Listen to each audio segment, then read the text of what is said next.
अगर आप पहुंचना चाहते हैं सक्सेस ऑर्बिट, तो आज से ही आपको छोड़ना पड़ेगा हैबिट ऑफ रैबिट। हे नमस्कार, मैं कुमार अनिल अनुपम, आप सबका मोटिवेशनल स्पीकर, वक्ता, प्रेरक और एक फिल्म लेखक इस वीडियो में बात करने वाला हूं। ठीक पढ़े आप लोग थंबनेल में कि अगर आप सक्सेस ऑर्बिट को प्राप्त करना चाहते हैं, यानी सफलता के कक्ष तक पहुंचना चाहते हैं, तो सबसे पहले आपको हैबिट ऑफ रैबिट मीन्स जो खरगोश की आदत है उसको गिव अप करना पड़ेगा, त्यागना पड़ेगा, तब जाके आप सफल हो पाइएगा।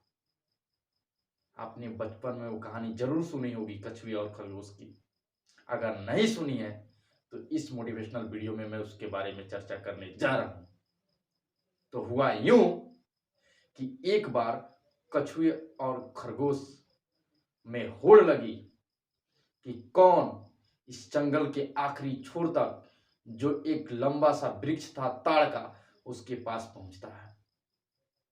दोनों में होड़ लगी। हालांकि जो होड़ का पहला आयाम था वो खरगोश के द्वारा ही कछुए को दिया गया था कि देखता हूं तुम तेज दौड़ते हो या फिर मैं, तो चलो लगी रेस। दोनों रेस शुरू करते हैं। शुरू में कछुआ एकदम धीमे चलता है, लेकिन शुरू में खरगोश बहुत तेज दौड़ता है, इतना तेज कि वह बहुत आगे चला जाता है और कछुआ अपने धीमी चाल की वजह से बहुत पीछे रह जाता है। लेकिन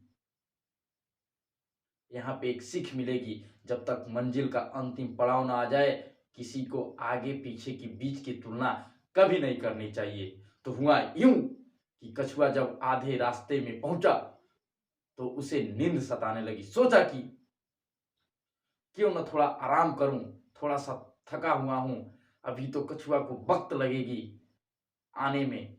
वह क्या करता है, हरी घास पर लेट जाता है और गहरी निंद्रा में पड़ जाता है। लेकिन कछुआ अपने चाल को बरकरार रखते हुए, धीमी चाल को बरकरार रखते हुए बढ़ते जाता है।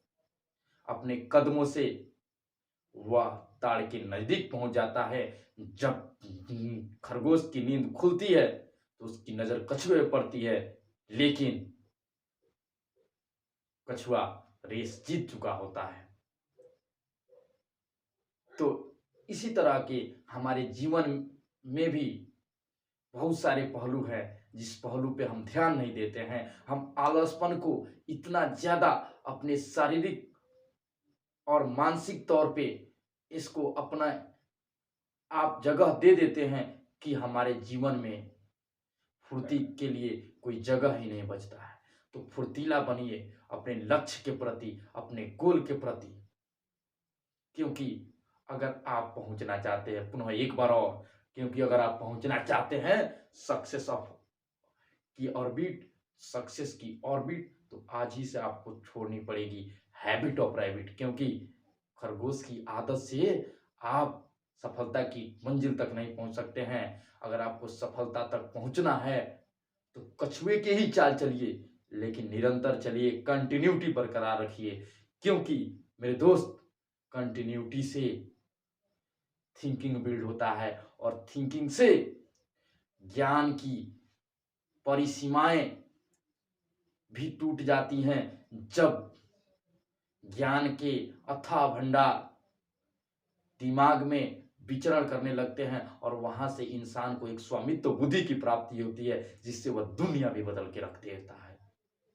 क्योंकि जब शिकागो में 1893 ईस्वी में विवेकानंद भाषण देने के लिए गए थे, तो उनकी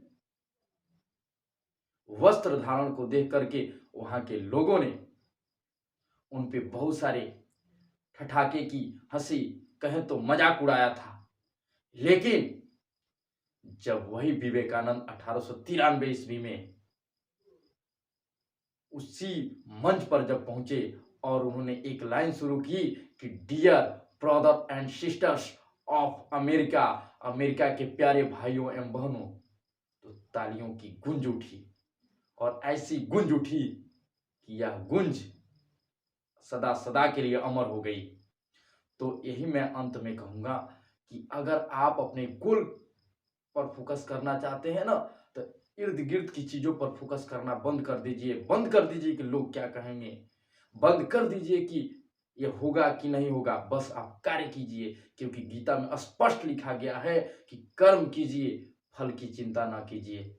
फल की चिंता होनी चाहिए, लेकिन इतनी चिंता नहीं होनी चाहिए कि आपको उस दिन-रात बिना कर्म किए ही सोच रहे हैं कि फल की प्राप्ति हो जाए। और ऐसा ही अधिकांश लोगों में होता है कि कर्म करते नहीं, सोचते हैं कि मैं क्यों नहीं बन जाता हूँ।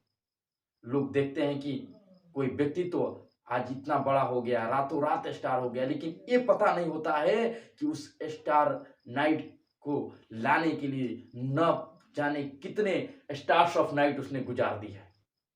भली भांति आप लोग इस वाक्य को समझ पा रहे होंगे कि उस रात का स्टार बनने के लिए न जाने वो कितने रातों को गुजारा है, जिसमें उसने कभी स्टार्स नहीं देखे कि हाँ रात कैसे होता है, दिन कैसे होता है। उसने अपने कार्य के प्रति अपना ध्यान दिया है।